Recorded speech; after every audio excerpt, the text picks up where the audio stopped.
the volume here so we're not getting blasted by music. It's always good to have something in the background a little bit, right, Marcus? But when it's too loud, it gets a little annoying, I like it. right? That's right. Yep. So, well, welcome everyone. Really looking forward to obviously this confab. We've got a fun day today that we're going to be going through really a lot more of the Wave 2 release notes. So just to kind of frame things so everyone knows, if you haven't been on a Stoneridge confab in the past, confab is basically an avenue for you to be able to ask questions, to be interactive. We've got chat that's running in the background here as well. So if you're on LinkedIn, for example, if you post a comment to introduce yourself, we'll see you. If you're on YouTube, you can comment as well. If you're on Twitch, you can do that as well. Really, the intent here is to educate and to allow people to really understand the advancements in the Microsoft technology stack that really involve Azure, Dynamics, and then M365 as part of those solutions. So what we get to do here is kind of share that detail with all of you, which is just a lot of fun. It's really cool to have emergent technologies, and it's really cool to understand as well where we can actually use those as we go through that process. And what's fun about this is that the speaker we have today as well on here, Mr. Marcus Hogg, I'll let him introduce himself in just a second.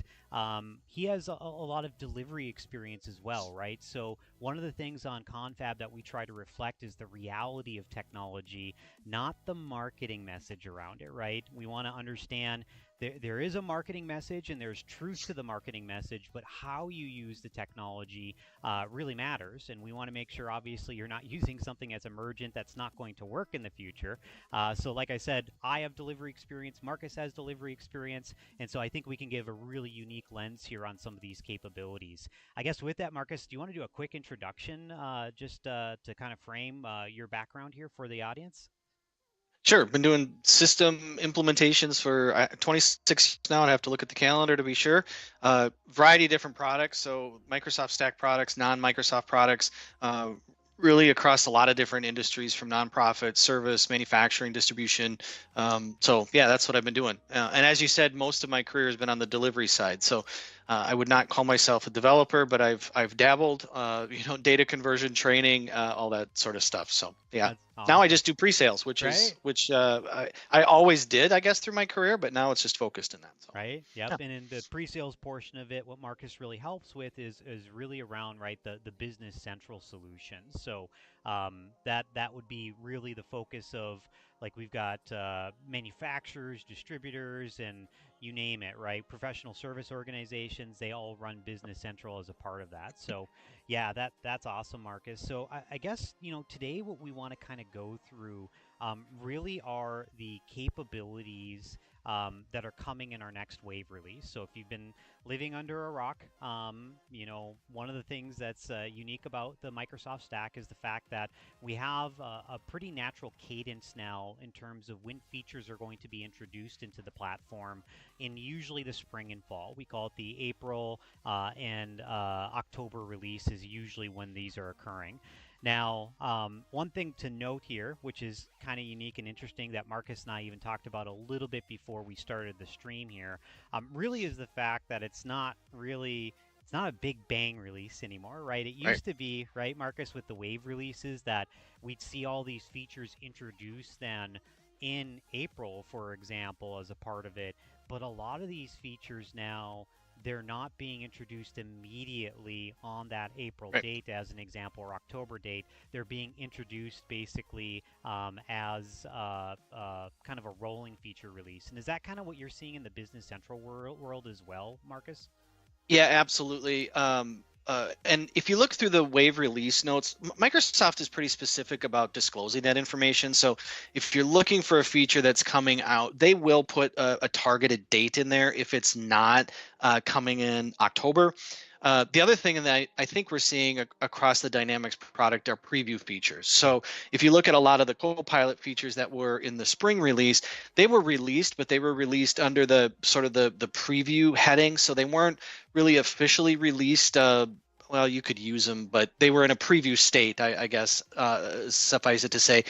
And some of those, even in Business Central, you had to turn on in terms of using feature management. I think we talked about this last time. So even if they were available, they were released, you might have to proactively turn them on. And that was specifically true if there was a system update. So the one that comes to mind was when we did the price list changes a couple years back.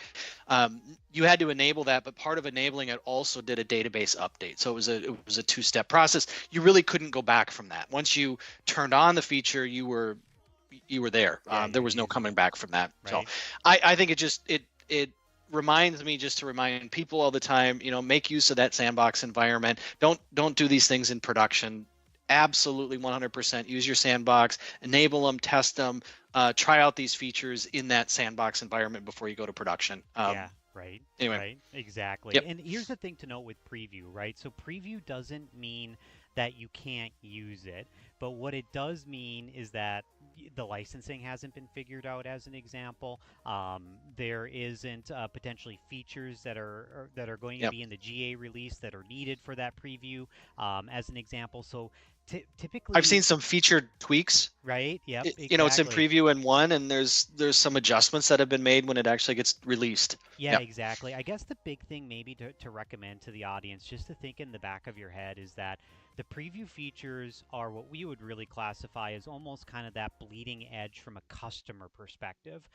yep, And I'm saying the customer perspective because bleeding edge for us will be like usually in a specific private preview or something even closer with the dev team, for example, that we would work with Microsoft on.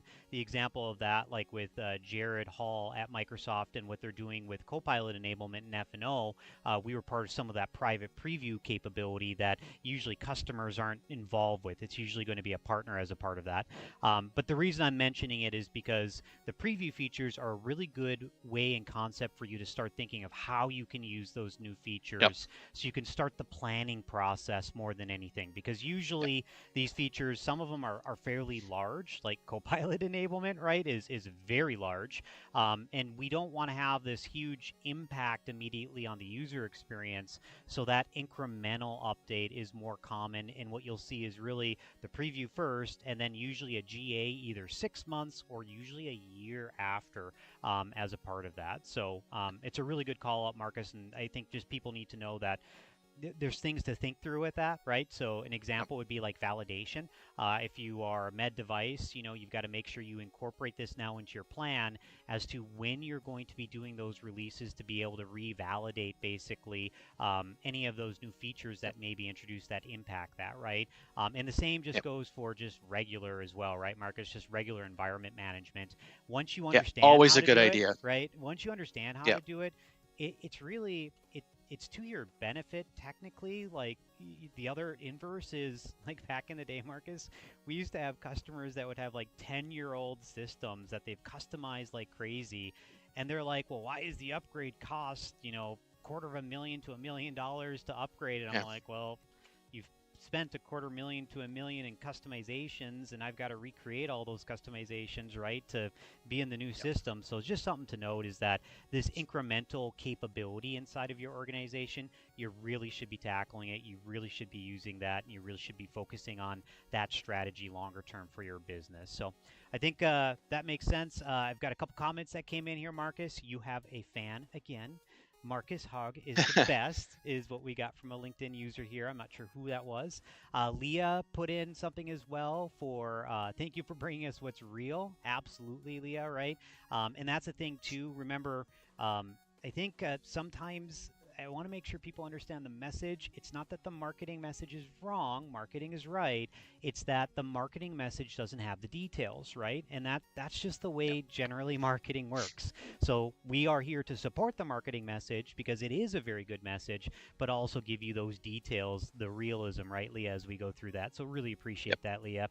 And then Rob, yeah, experimental features can bite back. Boy, can they. We have had customers that have decided to take a preview feature and move forward with it, and then they're like, well, why isn't it working? And it's like, well, it's preview, so it I'm sure this is recorded someplace. We right. said don't do it in live. Right. Don't do it in your production system. We've Yeah. said it now. So Yeah, I had my shirt, Marcus. I do all my code changes in production or something like that. And I was on a yeah. call with a customer, and he's like, that gave me a heart attack almost. And I'm like, yeah, so great. All right. right. Well, let's go Yeah. ahead and flip over. What I'm going to do, Marcus, is I'm going to start kind of with the finance and operations perspective. Carl, really appreciate that. I'm going to see if I can get that up a little bit. We got Teams chat going on in the background, so my microphone was a little bit quieter. So let's see if we can do that. Hopefully, Carl, that helps a little bit more. I don't want to overwhelm, obviously, but let's go ahead and dig in a little bit here into obviously the finance and operations capabilities first. Yeah, I'm going to have to learn how to use a new term in here as well, Marcus, in a second. So let me go ahead and I'm going to share my screen for Marcus so he can see what we are doing. And then Marcus, I'll let you take back over then after Okay. I've done that. So one sec here. Let me We're always go. so well rehearsed with these I things. know, right? Like I'm ready to roll, but I'm just trying to make sure I've got everything figured out here. Okay, perfect. So finance and supply chain. Okay, so maybe that's what you noticed already, even immediately here. So one thing that I missed, and I don't know if you missed this, Marcus, but I saw some of the sales team members using it. I was like, why? What are you doing? Why are you calling it finance and supply chain management? Well, I missed the memo, I guess, Marcus. There was a slight name change in the product release notes, and so this is we've got to get better at this, in my opinion, around like the naming conventions. But the hard part is that it feels like sometimes Microsoft is changing that name fairly often. So in Well, Wave, someone posted, how soon is Copilot going to last? right, Or the change, I name, should say. Yeah. the How soon is that going to change? So when's anyway, that name going to be different, right? So yeah. yeah, so in this situation, as you can see, we've got 2023 Wave 1, it was called Finance and Operations in the release notes, and now in 2023 Wave 2, it was Finance and Supply Chain. So remember the terminology around this, it's interesting. We've had different discussions around internally as our team, what do we call it? I think what you're going to see more commonly is either the finance and operations or finance and supply chain management, or you'll see the F and SCM as an example. So just note that it's the same product, right? So finance and operations is the older term that was used for a couple of years now. Now we've got finance and supply chain. And I even think candidly that some of the documentation in terms of even the look and feel in the application hasn't been updated with those terms. So something to note, there's not a major difference here between the two, I guess, at a high level to start. And Now, to confuse it even further, yep. Business Central is an ERP system that also has finance and operations in Right, it. right. So, Yes. and this is so usually in business systems, you're going to have typically two different classes of business systems, and this is the commonality. It's not the rule, right? But at a high level, you've got your corporate to enterprise type space, which is usually like SAP, finance and supply chain from a Microsoft perspective, GD Edwards or Oracle, right? Those are the other solutions that would be kind of in that tier. And then you've got more of those SMB or small and medium business to mid market, as we call it in our space, which would be then like Business Central or SAP Business One or some of the Infor products and Sage products, right, would be in those types of categories. And then you've Yep. got even lower categories on SMB, in my opinion, like QuickBooks, and even some of the Sage products, for example, are designed for very, very small ones. So really good call out, Marcus. I mean, that's why we have the two different business systems, because of those capabilities. But both Business Central and Finance and Supply Chain do the exact same types of workloads, just at different size customers, basically. Yep. So Yep. one thing to note here is that we've got a new product that is now being listed under our Finance and Supply Chain moniker for obviously those release notes, and that is Microsoft Copilot for Finance. And so I just wanted to bring that to everyone's attention because it is actually an M365 product, which is kind of interesting. So classically at Microsoft, you've got Azure, Dynamics, and then modern work, right? I'm overgeneralizing. And then you got gaming, right? Like with Xbox and all that kind of stuff, but we usually aren't interacting as much with that. High level, though, Microsoft 365 products are typically things like Teams or Office, for example. And so what's interesting here is the Copilot for finance-based capabilities are actually being monitored, updated, and changed then basically inside of those release notes for Dynamics. but once again, it's not dynamic specific. You can actually use, for example, the Microsoft Copilot for Finance with different ERP systems beyond the Microsoft stack. So should be interesting to see where this kind of evolves to be honest, because I guess, Marcus, from my perspective, the Copilot enablement, this could even be used in Business Central because it's really taking Excel and using the data and tables in Excel then to use that Copilot automation. So it should be Well, we've interesting to talked see. about that cross product functionality that Microsoft has been working on. So maybe this is one of those. Yeah, there you go. Right, Yep. exactly, right. And Yep. so, and when I'm talking cross app, kind of to your point, Marcus, like I'm talking about in the finance and supply chain product, right? So, to your point, they're making functionality now that we could use in many different environments. And one of those, even, for example, might even be like the demand planning capability that's in Right. finance and supply chain. Marcus, like I guarantee in BC, they would absolutely love that feature. But the problem is that it's bound right now to the finance and supply chain license. So expect, as this starts getting, as the SaaS market starts kind of I don't know, becoming more focused in a lot of the industry and also really the best of breed type features that we would classify, prior to really cloud enablement. We're going to see more of this. We're going to see more apps that are Right. shared across these systems because data wise, from a silo perspective, we're trying to move away from those silos. And the net result is that using obviously Excel, if you had Copilot for Finance, you could use that with BC, or theoretically, you could also use it with F&O as a part of that, or Finance and Supply Chain. I'm going to have to get a swear jar over here, Marcus, right? So let's go through. So first off, navigate and search using Copilot. So what they're adding now, obviously, in that sidecar experience that we've covered a couple times now in Confab, really is being able to navigate and then search using that Copilot capability. Inside of Dataverse already, you kind of have that capability in Business Central as well, Marcus. As you know, you kind of have the ability to ask questions about data and it will go to the right table and find that detail. So this is very similar in concept where we're allowing you to navigate basically to a specific page using Copilot and then also use what's called embedding or deep link embedding inside of that Copilot capability to really drive that forward. So that's a nice feature. I'm actually a little bit more excited around the deep link embedding because it just allows you to basically pop a page potentially in a workspace or in an area without having to go through the navigation to get to it. So deep linking, like in Business Central, we kind of take it for granted, but it already is there. You've got like Marcus, Yep. like the bookmark, right? That's there. You've Yep. got a string that's there that you can override, and programmatically, then you can do things like in Power BI, for example, dynamically create that string. So when you click on those details, it filters it for you inside of Business Central, right? So that deep link Yeah. It's embedding a is record. right, Yeah, record drill down based on right. the dynamic URL construction. Yeah, it's really nice. Exactly, right? So other Yep. things then like the offline support for virtual tables. Okay, so one of the things that we're starting getting much more focused around, and it felt like it was actually a big push by Microsoft for this last wave release, and it actually kind of started before, as many probably already know, but using virtual tables to reflect data from Business Central into Dataverse. So example would be if I want to see my on-hand inventory quantity, there's technically an integration for that. But if I want to just take that item ledger entry, which is the table that stores the quantities in BC, for example, you may want to take that and then reflect it, right? And that's what a virtual table is it's not saving data in Dataverse, but it's looking at the Business Central or F&O solution or FNSCM solution in this situation to really look at that data, right?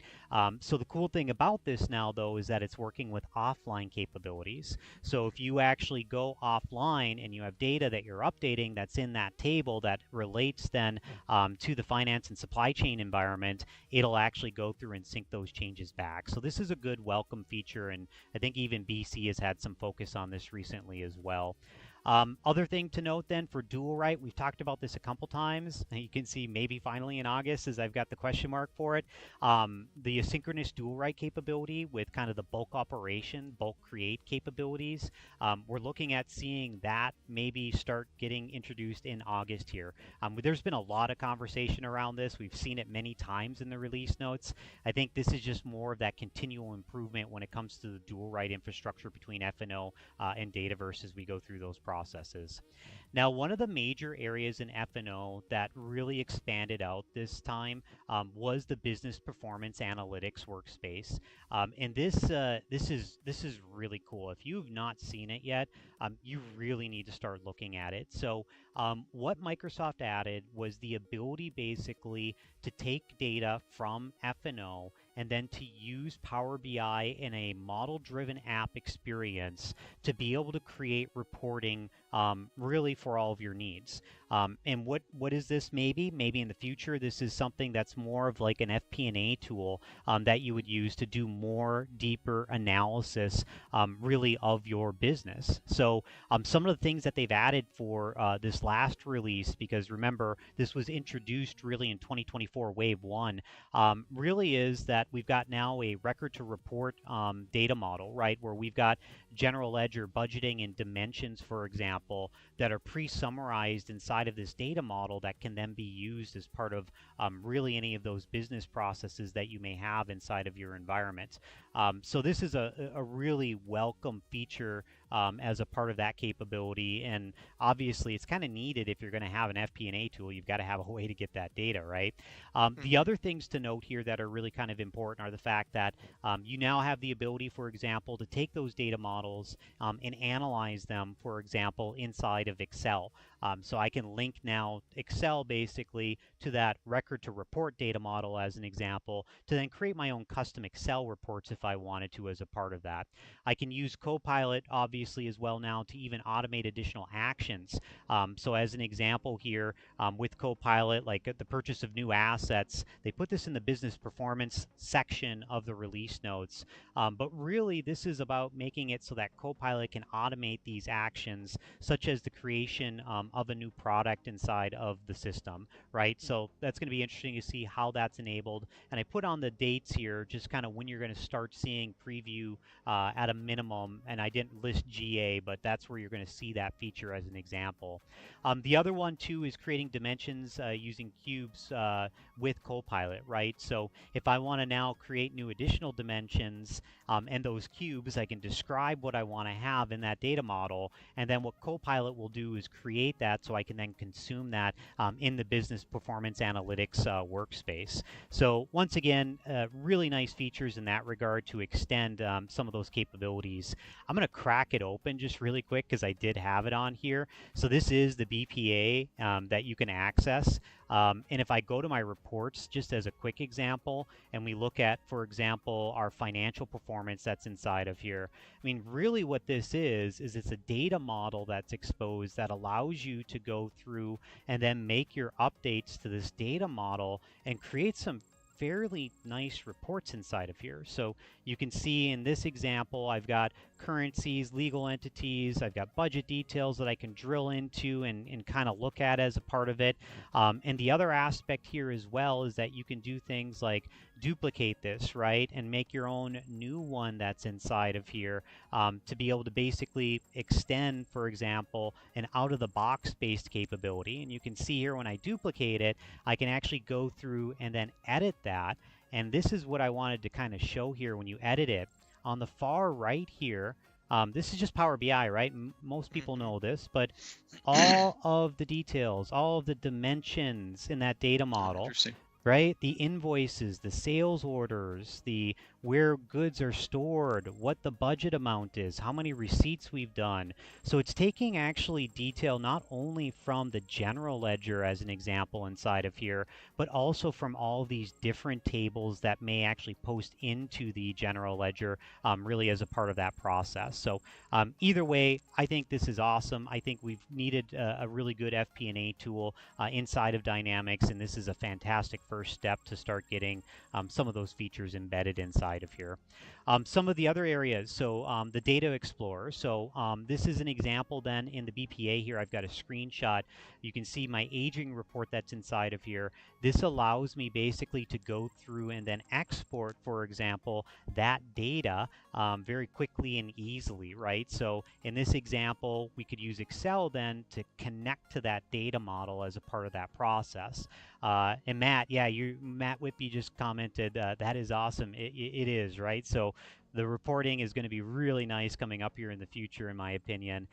Some of the other things that extended as well. So you're able to now create drivers and formulas. So before inside of the business performance analytics workspace, you could do that, but you had to do it inside of Power BI. They're moving these calculations now to a native capability inside of here. So that should be interesting to see. You're able to extend these now to Fabric. So once again, taking data and not making it siloed. That was my concern, obviously, with the BPA tool, is that it's its own Power BI tool now. Well, now we can take that data and we can actually expose it into Fabric to consume it in other reports as a part of that. So it should be interesting to see how they kind of move that forward. And then you could see, even in the example I have, the acquire to dispose data model is being released in February. The procure to pay model is going to be GA'd in October, along with the order to cash data model. So they're giving just a lot of great capabilities here out of the box to kind of get reporting off the ground quickly and easily as you go through that process. This one, just really quickly here, the link with Fabric, right? So once I see that that code in place, you're definitely going to see me playing around with that sooner rather than later. Some of the other things then, if we go into finance now, so we went obviously over the BPA capabilities in finance, Copilot enablement.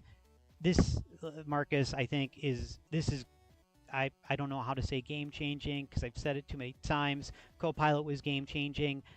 We are looking at a new immersive experience now, really focusing on the use of Copilot in SEM, right? So, as an example here, one of the very first ones that's going to be launched here is going to be this immersive homepage for the accounts payable clerk. Basically, it looks to me like this might be a general refresh of the workspaces inside of F&O, which would be kind of, beneficial. Right now, when we look at our workspaces inside of Dynamics, if we actually drill into them as an example here, if I just go, for example, to our workspaces, they're not bad, right, Marcus? You've seen them, and Mm-hmm. they've got some good capabilities that are inside of them. But when I click on them as an example, it's really oriented towards an end user interacting with this, right? It's not Yep. like if you think about Copilot, Copilot is natural language, right, as a part of it. So one of the features that we're starting to see here now is this hub concept that they're going to be creating. And I don't know at this point if this is like the Copilot enablement in D365 Sales, where it pops up in Sales as a screen that you can click on, or if it's a workspace replacement. And I think it might be a new concept in a workspace replacement because there's other workspaces that are getting this as well from what I've seen. So this is the accounts payable clerk workspace. You can see the recommendations are actually being generated inside of here, and these are actually generated through Copilot based upon certain characteristics, usage of data, and even some of the setups of those questions as an example that are there. Some of the charting, as you can see here, it looks like it's being refreshed. And then in BC, as you saw, Marcus, we had that little Copilot mini action that you could click on when you're on a Yep. page, right? Well, Yep. it has it here as well. So I'm just like, well, this could be really, really cool if they do it right and if it's able to use Copilot enablement for that summarization capability, which is just fantastic right inside of there. There's more, though, and here's the cool thing about it. So the financial period close workspace, they're extending that. So look at this. Like, I've got financial reports that are pre-generated that are sitting in my queue. I've got the tasks that need to be completed, what my close time is, what my analytics are that are related to it, right? And what you can see here, though, is that it almost looks like a Power BI Yep. workspace right on the far left there. And what's interesting about some of these screenshots is that, like, if you look at this one that they provided with it, like Power BI, Copilot enablement, Dynamics 365 Finance, Dynamics365.com, and then Power BI on the left here, which is interesting. But then you look at Mhm. like this screenshot, which is a continuation of that. You can see this is embedded in finance with it, and it has a lot of those same looks and feels that were in that prior screen. But this looks more like a workspace almost in Dynamics, but incorporating those work and tasks basically, or lists inside of here to interact with. So it should be really interesting to see what this refresh means and whether or not this design pattern will be used then in the other workspaces for that enablement. So I was pretty excited around that. We'll kind of see where that lands, I guess. Some of the final things I want to go here, because Marcus, I want to leave you some time as well, obviously, to go through this. For the finance core-based capabilities, Copilot basically to handle matching errors and inform you about what those matching errors are, to handle vendor invoice exceptions. Here's the cool thing about these, like this gets into an area or camp that if Copilot detects something, you can, using then the customization capabilities of Copilot, potentially automate then the correction of those, right? So this allows then Copilot to basically do those corrections and to kind of report off of those exceptions. One of the other features that we're looking at having here is the prepayment sales invoices, a feature that's very similar inside of BC, where we can introduce basically an invoice that then can apply prepayment against, and then when we invoice the order, whatever was prepaid and applied to the invoice would basically net, right? So that way, Yep. if you added a product after prepayment for some weird reason, or only took 20% prepayment, it would only apply then 80% of the remaining amount then and take that 20% and close out that particular document potentially. So that's going to be a nice feature to see. And then obviously Copilot to default financial tags. So this is another concept that's coming out from a use case perspective.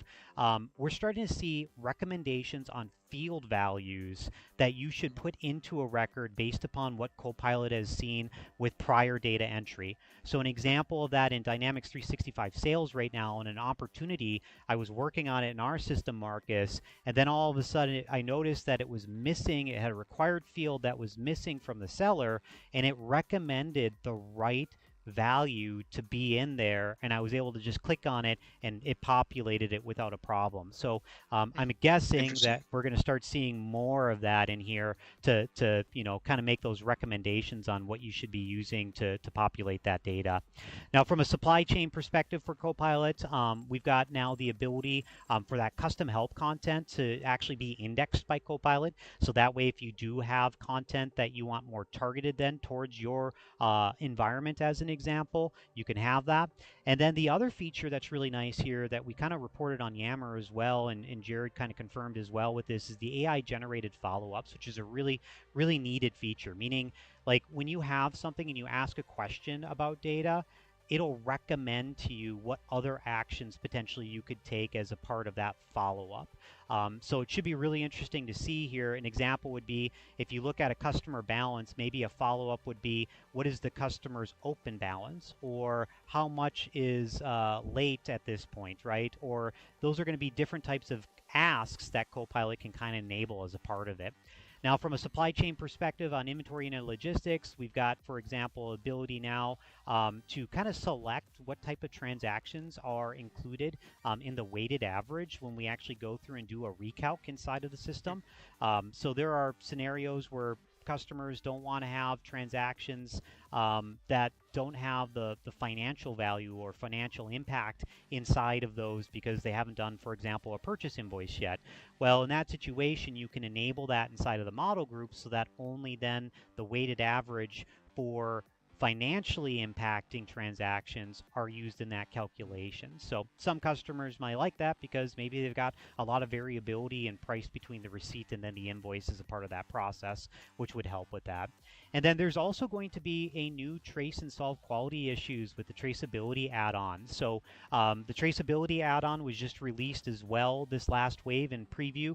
We've tried to install it a couple times now. They kind of announced it, I think it was last week. I know Joe 2 on our team was actually actually in that session. Net result, though, is that we're going to start seeing some more Copilot enablement inside of that traceability add-on. So we'll do a deeper dive on that because we've got many customers that use serial numbers and lot numbers. We already have fantastic capabilities for traceability in both BC and F&O, in my opinion, but this just makes it even better in a lot of ways in terms of visualization and use of that. Other things to note from a supply chain perspective. So on the planning side of it, the CTP calculation, we're getting that real-time CTP now in the planning optimization scenarios. We've had that in the past, obviously, but this is going to be really nice.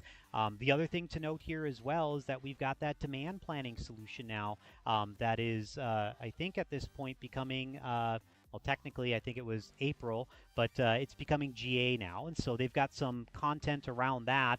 And as you can see here, even in my environment, like if you look at this demand planning capability, if I want to look at like forecast and revenue, this automation Copilot is inside of here, as you can see. And as you can see here as well, you can even use Copilot to analyze data, to ask questions about it. So inside of here, you can get summaries. As you click on the Copilot, you can actually ask data questions that are related to it. So you can see like largest shift here as a part of it. So this is once again where Copilot can do a really good job of analyzing data to bring you back then specific scenarios, such as in this situation, really the shifts of demand that are inside of here that make up that number.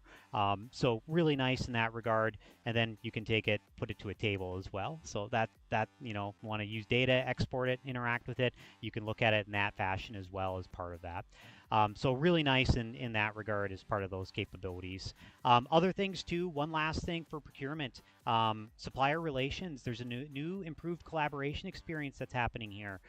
Basically, there's a Power App experience that allows you to track these relationships, the appointments, the performance of the vendors, the reviews, any onboarding you have with vendors, and also takes our old portal concept, which was a login into finance and supply chain, and now makes a Power Page portal. So we're going to have our bids and all of our different types of transactions go out now to that portal. And this, once again, fantastic. It's aligning the right technology to what we were needing to be able to really use that collaboration experience. So excited to see that new portal. I've not seen any screenshots with it yet, but I think that'll be awesome to see coming up here. And then finally, let's go through Proj Ops. We usually don't go through the HR portions of it just because, candidly, we're not focused as much around HR inside of our company. But Proj Ops is pretty common. So an example of that, we've got scenarios for the resource non-stock deployments, for example, where we can actually do time, expense, and material directly on an invoice. Before we couldn't do that, this allows us basically then to do that on a draft invoice to really kind of make those updates, right, that may be needed between time entry and then finding an issue. And instead of reopening time and doing all that, just go to the invoice and add, for example, that particular line as an example.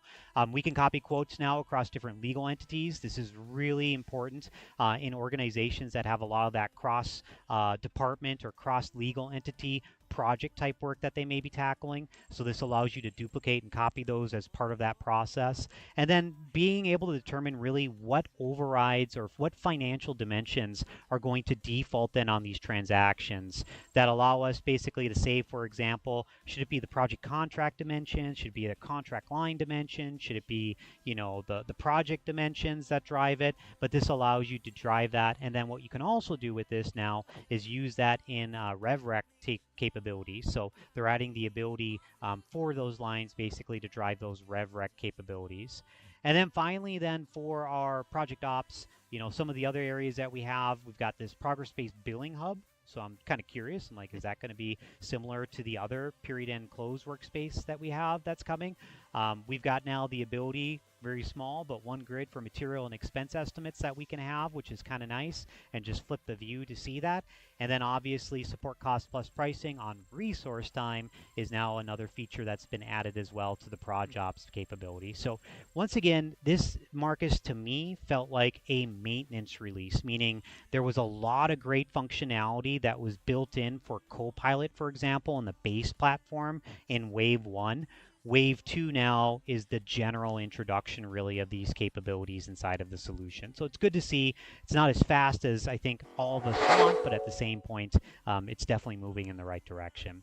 So I guess with that, Marcus, let's go ahead and have you jump in, and we'll do the BC side. Take your time on it, and we'll make sure that we cover either maybe CE as a separate one if we don't have time, or we will summarize it really quickly as we go through it. So let me go ahead and share my screen again, Marcus, for you.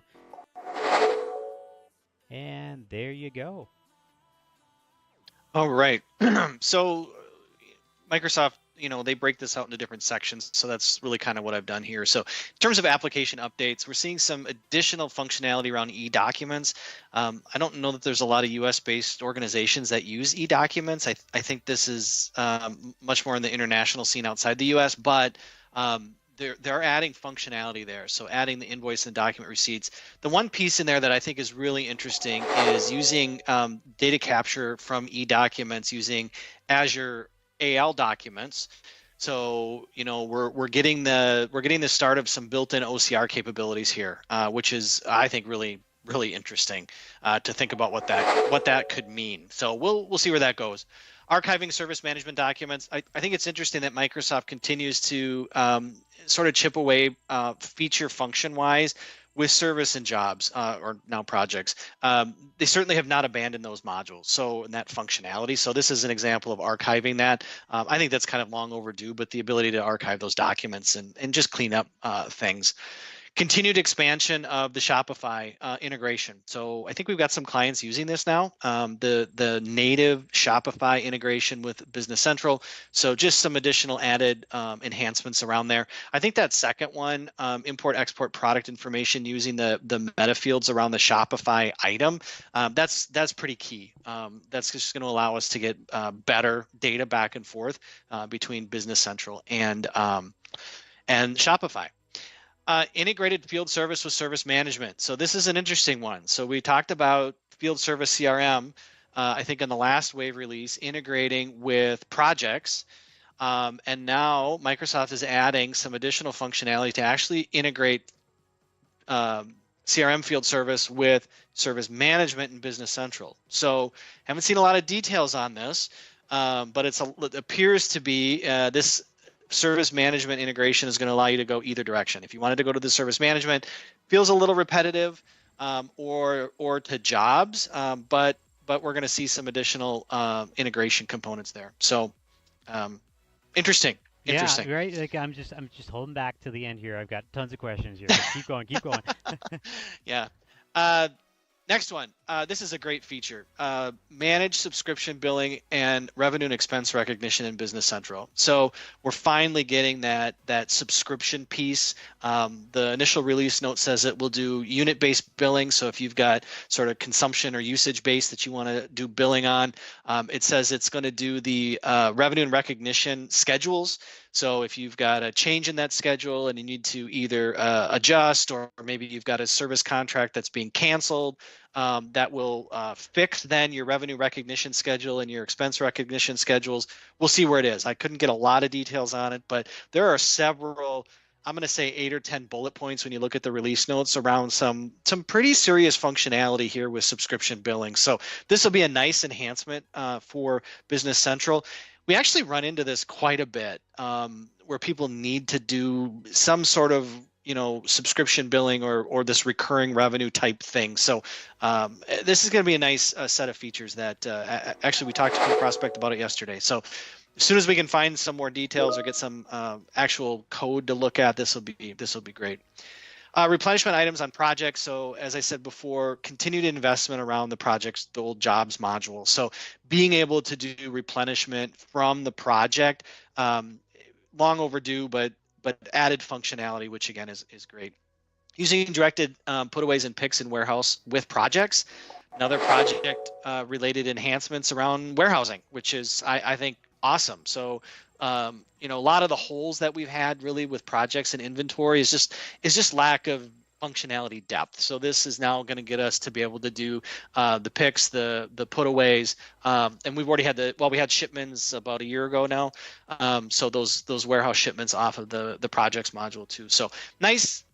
some nice features in there. Yeah, In and the it kind of goes against the what I even stated earlier. This is like a maintenance release for BC. Like Yeah, this is not a not so much for maintenance BC. release, right? No, So service management, it's going to be interesting to see. So one of the problems that we had with the service management, not service management, the field service integration, was you have to use job/projects, right, to right, do that. And that for some organizations, like what they're going to do is they're going to sell, for example, a furnace, and then they're going to create a work order to install that furnace. Like that's not a job or a project per se. You could right. probably handle it that way, but if you think about like these distributors that also do then the service portion of it, it's going to be really rare that they're going to do a project as a part of it. So Yep. it's kind of good and bad that they're doing the service management approach with it.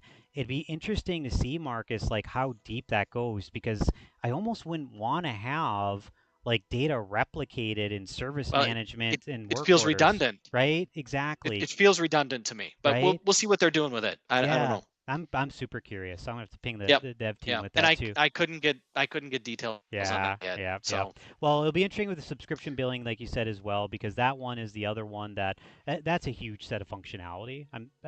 oh yeah. I've built it before, so I know the work Yep. effort that's there. So that's a Yep. really good thing to see. And like you said on F&O, we have it. BC's needed this. There's many scenarios where you've got service plans that you now sell for even physical products that you maintain, and you do a subscription off of it to manage it. So this is Yep. definitely Yeah, long overdue. and I'm hoping that the for enhancements around the revenue and expense recognition. So we have revenue and expense deferrals. They're really a preset schedule that is, I think, fairly difficult to change or adjust. So if you did have some sort of change in that subscription plan, they cancel it, they add services, they remove services. You need a mechanism to make those updates midstream. Just using the out of the box revenue and expense deferrals in BC, that's not the easiest thing to do. So Yep, this agreed. would be nice. This will be nice. Yep. All right, Copilot and AI. So automated tests for your Copilot extensions. So there's just some automation around the dev side of things. So chat with Copilot and learn how to use installed add-on apps. So we have Copilot at the desktop, and that we'll talk about that as we get a little bit further. But it doesn't understand extensions that have been added to your application, right? It just understands base Business Central. So what we're seeing here now is the ability to actually understand that those additional apps have been installed in your BC system. So I think that's going to be a nice enhancement. Series of these are really just moving from preview to release. So complete bank rec with Copilot, that was in a preview Yep. feature. It's now released. Awesome. Create product information, that's that marketing text. It's now being released. Create sales lines easily with Copilot. So that's at the sales order line item level. You've got a Copilot extension that's been built in there. So that's been released. Enhancements to the analyze assist. So if you're on a list view and you go over to analyze mode, very few people use this at this point. If you're on BC and you haven't looked at that analyze feature, It's there's some awesome. really, oh Oh, my gosh, there's some great features in there. Think pivot tables inside of Business Central. It drag drop, summarize. It's really I cool wanted features. an F&O and the finance and supply chain. Like I saw that in BC, and I was like, why don't we Yeah, have that inside of and finance and supply chain? It's it does it amazing. with detailed ledger entries, detailed general journal transactions. Those places where you've got volumes of data that sometimes you want to dig through. It's on your customer list and your vendor list. That's more maybe novelty, but when you've got sets of data, it's there. Anyway, we're getting some enhanced. There was a preview release of Copilot enablement around those analysis views. It's actually been updated and now it's in a release state. So they've actually enhanced it a little bit more, which is nice. Next bullet, no setup required for Copilot. Basically, that was a checkbox. You had to go enable Copilot in Business Central. What you're going to see with this next wave release are these features are just auto-enabled in the system. So from an admin perspective, you had to turn them on. That's not going to be there. Okay. Suggesting number series with Copilot. I first saw that and I thought, well, why would I want to do that? I think what we're seeing though is the ability to use Copilot to do system configuration, system setup, and actually create records is what we're seeing with a number series creation, right? So if you think about using Copilot and analyzing your system and saying, these are based on functionality or whatever, these are the number series that you should be using. I think being able to apply that to a system setup is maybe what we're seeing the start of, right? To say, how do I set up, I don't know, inventory locations, or I mean, I'm not sure exactly where you do it, but using it to ask questions in terms of system configuration. I think that's what we're getting a glimpse of with this. And then clearly they'd be able to create records. So you talked about F&O, they'd be able to write back to the system. Yep, yep. I think that's what we're starting to see as a mechanism or testing of that type of functionality in Business Central. Could So you? I'm excited to see where this goes. Yeah, I mean, just get straight to the point. Like this could be an efficiency gain Yes. substantially for implementation teams, right? And Yep.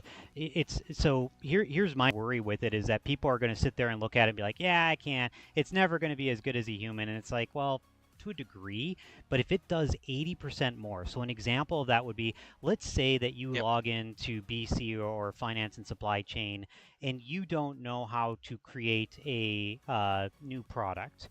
Well, if you could ask Copilot, how do I create a new product or create a new product that I'm going to use in subscription billing, and it could do data setup in the back end for it to basically Yep. ensure that it is a subscription enabled product, it's added to, some type of plan or deferral plan that's there, whatever it is.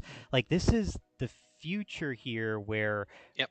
part of the problem with a lot of the implementations, in my opinion, Marcus, has been migrations of data can be substantially intensive from a person perspective, but it's not hard work. I remember doing it so many Yep. times where there'd be tabs in data, or there's qualifiers that aren't correct, or Subtotals. right, exactly. And if I could actually tell Copilot to say, hey, look at this data, I need to import it into this table, the definition of the table, like those are things to me that are just like we could get to customer type implementations here with a Yep. Copilot expert. I mean, maybe Stoneridge takes all her blog articles and makes a Stoneridge how-to bot that tells you how to do all this stuff. So I think in our industry we're going to have to start thinking a little bit more through those concepts, because the first partners that figure that out are going to be the partners that I think you as customers that are on here are going to want to work with, because it's increasing efficiency, Yep. it's making it less cost for you, but you're still getting that amazing quality potentially as the output of it. So Yep. once again, that's cool to hear. I didn't know if they were doing that, Marcus. So that's cool to Yep. hear. Yeah, so a seemingly mundane feature, I think, has huge possibilities coming. Summarize any record. You see this in Outlook, you see this in CRM. Just the ability to summarize data around a record, and that's coming. I think what we're seeing with this, though, is the ability now for Copilot to actually analyze our BC data. So that summarize any record is a key deal because of that, I would say. All right, governance and administration. There's a few minor things I want to talk about here. Get notifications about issues with the job queue. So if you think from an administrative perspective, you've got job queues running. You need to be notified if there was some sort of error in that's coming from an administrative perspective. Next one, environmental updates. So Microsoft is extending to a 5-month update period for major updates. So this is a big deal for people that have a validated system, or you want more time in which to have that major update applied to your system. Microsoft is opening that window. So I think that's a big deal for some organizations that really have asked for a longer delay. And again, that's really the result of primarily a system validation type process that you need to go through. So that's nice. And then we also have the option for minor updates. So this is allowing you to stage those things a little bit more. Per tenant extensions in the admin center. So if you're aware of the admin center right now, to manage an extension, you have to go into the environment to do that. Yep. They're going to pull that out. So you actually can do extension management from the admin center, and then support for IPv6, which I think is, That I was don't know. listed as a feature. Yeah, it's kind of interesting. Yeah, I put it there. I don't know. So, Oh, good job. Wait, yep, there we go. yeah, right. Continue on. All right, initial updates. So country and regional updates. There is for the U.S. automated IRS 1099 submissions. So that big deal for people that are doing 1099s, the automation of that. I did say now that Business Central is available in over 180 countries and regions. I think this is a big deal. I don't know that we can understate this in terms of the deployment effort that Microsoft has made around Business Central to get this in localized regions, localized Azure data centers, to do the language. I mean, to make this work for BC is phenomenal. It's great for all of our multinational organizations that use BC. You've got operations in a variety of different countries. It's available. And again, I say when the water level rises for everybody else, it still helps us, Agreed. right? So more Agreed. people using the system is still great. Legislation, this is primarily EU stuff at this point, um, but I think we need to be aware of it, and Microsoft is being extremely proactive. So there's a whole bunch of updates around sustainability, around really like emissions recordings around documents that is required through some EU reporting, and then some internal carbon-free calculations that are available. So I didn't go into the details of this because I just don't know that it's relevant for a lot of our U.S. customers at this point. Y- But if you have international operations, these are regulatory requirements that you're having to do now. So BC is adding the functionality to be able to do some of that reporting for you. Yeah, nailed it. And maybe, usually, Marcus, it's California, right, that we start seeing some of Sure. these first, to be quite candid. So, like the carbon Yep. fee, I know I've been asked that because there are companies now that for their sustainability initiatives, they're keeping track of that, obviously. Yep. So this Yep. will, like you said, it's a good step in the right direction because a lot of companies now that are in some of these industries that are distribution type industries, but they're distributing like solar panels or solar or even chargers, EVs, for example. We had a customer we dealt with. They get like a credit, right? And that credit is like cash almost in some ways. Yep. So it's something to note here is that it allows you to distinguish maybe some of those cash equivalents, so to speak, of those carbon credits, and maybe it's something that you could use them with BC, right, to drive some of the U.S. type regulatory requirements that may be there that are more industry specific now, as opposed to a general rule, right? Yeah. So good to And know. and I think this is the result of really that international availability of Business Central. Yep. As these regulations come into the US, we're not waiting for the application to catch up, right? We're already there. So I think you may not have to deal with it yet as a U.S. company, but if your parent company is in the EU, probably are already getting pressure to provide this information. Microsoft is helping you get there. Awesome. Awesome. Reporting and analytics, Microsoft has made some changes to the way that Power BI reports get embedded. Honestly, it was kind of a multi-step weird way to make this work. Microsoft has cleaned it up, so Okay. at least that's what they're saying. User experience, resizing columns even when personalization isn't enabled. Um, it was it when you disabled personalization, it sort of disabled everything. So I'm glad that we're seeing some sort of middle ground here. I don't know that you'd necessarily, as a good practice, want everybody to make personalization changes. I demo it. It's kind of cool. In practice, is it a good idea? I don't know that it necessarily is such a great idea. I probably would limit the personalization, but there are things like, I need to resize a column. Can you just let me do that? So Right. this is some middle ground that's there. Drag and drop on multi-file uploads.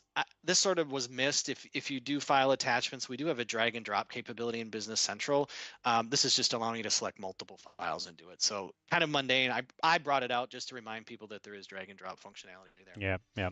Then I'm going to highlight the development piece. So I sat in on a session maybe 6 weeks ago, and there are a lot of development enhancements that allow you to leverage Copilot. And they walked through a demo of it. It's available today. So this is not even a future release. In the spring wave release, Microsoft opened up the development tools to allow you to do those or use those components. They're enhancing it even further now with the fall release. But if you think about the bank rec, right, with the AI Copilot, or the suggest sales lines, Microsoft built those as examples for developers, for companies to sort of think through, how could I use Copilot? And we really have the capability of building those Copilot utilities into Business Central with the extensions. So you're not limited to the 6 things, let's say, that Microsoft has done. You build your own, which I think that's really a powerful option with Business Central. Oh, So it's huge. Did you hear anything? Is anything on there, Marcus, for like the sidecar extensions or anything like that? that I didn't you specifically didn't see that see yet. that? Okay, because Yep. that's going to be the next curiosity I have with it. So, if we look at Dynamics as an example, the design patterns, right, that are used for the user experience to me are super important. And one of those is that sidecar experience, like in sales. Like when I click on an account, it's got my account summary details that are there. But I can, as a developer, intercept that and update that and programmatically influence what the sidecar can suggest or what it looks Yeah. for or what data it looks at. So, Right now it's that Copilot dialog yeah, box. right? Yep. That's what they were walking through. Yeah, So the okay. That ability may to capture inputs, pass inputs to the engine, receive output back, process that, and then display it to the user. So, okay. um, yeah, yeah, That makes sense. That makes yeah. sense. But it's Okay. all if you look at the well, actually both of those have it. The sales lines and the bank rec. Yep. You'll see the Copilot dialog box. That is currently what you have access to use essentially. But you can take multiple inputs and multiple outputs through that same dialog box. But yeah, it's not the side at this point. Yeah, and that's fine. Like I said, it uses the OpenAI service that you set up then, which Yep. is it works great. And even on the F and SCM side of it, Carl on our dev team actually went through and created something very similar in concept where we can ask about data, for example, and then it will go out using the OpenAI service to do it. Very similar to how Sure. the dev team did it here in BC. So that's good. That Yep. is features that we need, obviously. So okay. Yep. No, that was the end of it. Okay. All right. Well, you hit the time just perfectly then for it. So perfect. What was Marcus? Which one of those features are you most excited for? Do you think? I like the subscription running, quite frankly. Yep. I think that has a lot of potential for us. I'm still curious about the Copilot stuff. It at this point, it's interesting. The Copilot features are interesting. I'm yeah, I'm excited about what's coming. Right now when you use them, um, yeah, it's maybe a little bit early, but I think the potential is there. When you look at or think about what are the long-term implications of being able to write back to the system, update the system, you start thinking about what could be coming there or what you could develop. That I think is kind of exciting. Right? Because they've got now features like with copilots that you can enable them to run in the background, right? Where they Yep. can do background tasks now in Copilot Studio, as an example. So yeah, you Yep. nailed it. I keep saying it, and people are like, well, why isn't it going faster? It's like, well, just think about it. It's been a year almost, and there's a lot foundationally that needs to be enabled. Like we're seeing security tags that are now being put onto all data aspects because of Copilot enablement and what it can do. We're seeing Yep. more security and governance, like with Purview and all those other types of tools that handle identity management as well and some of the security around that, right? So I think what the market is feeling is that initial wave, right, that occurred, and then it's going to feel like it kind of drops off. But really, what's going to happen is it's going to drop off, but then it's going to start rising again as those now use cases start becoming more common. Just as an Yep. example, Marcus, like I was talking with a validation company yesterday, and she talked about how they're using the AI and Copilot enablement to basically automate test scripts and to adapt test scripts, meaning like if a Yep. field changes, it can take an image and then say, oh, try it in this field, which looks like this is the right field for that value. So once again, there's just more use cases that are coming out. And to your point, it it's starting to now become better. We're starting to understand how to use it better. We're starting to understand as well that it's not the conversations I've had, Marcus, with team members have been don't look at it like a computer, look at it like a human. Like, how do you frame your prompt to a person to have them accurately do the work you're asking for? So, things like you in your prompt, for example, you say, show me your work, or in your prompt, you say something more specific that helps it access, for example, some of that neural network that it works off of. Like you just have to think a little bit differently in how you actually guide these to get accurate results. And like I said, I think we're learning more and more how to do that. So it's a pretty Yep. cool Well, capability. and I think you're going to start seeing extensions available in the BC marketplace, the app source, that are using and leveraging AI. Yeah. I just they're going to start coming out. So it'll be interesting to see what those come up with too. Right? That's going to be cool. Maybe we should do something like that as well. So, Yep. uh-oh, I got some comments real quick when we got to get going. Clippy is piloting the systems that run our businesses. Nailed it. Good old Clippy. He's making a comeback. All right, everyone, thank you again. We went a couple minutes over. We weren't able to go through the CE content. We'll make sure to schedule that as well, so we can go through and cover that in more detail. This will be our ERP workloads, obviously, in this session. 2 weeks from now, I think that's where we're going to focus then on that, and we'll have another topic to kind of intertwine in there as part of it. Maybe what we'll look at is also the Power Platform changes. That way we can go through and kind of document those for you as well. Remember, we will be doing demonstrations as these features come out. So just stay tuned, subscribe to Confab, make sure that you've got it so it notifies you. And then, like I said, as we actually have that content, we'll make sure to broadcast it so that you can join and then see some of these cool features as they're introduced. Marcus, thank you again for your time. Really Thanks, appreciate Scott. it. Yep, have a great rest of your Have a day. good And one. yep, you as well. And everyone, have a fantastic one. See you later.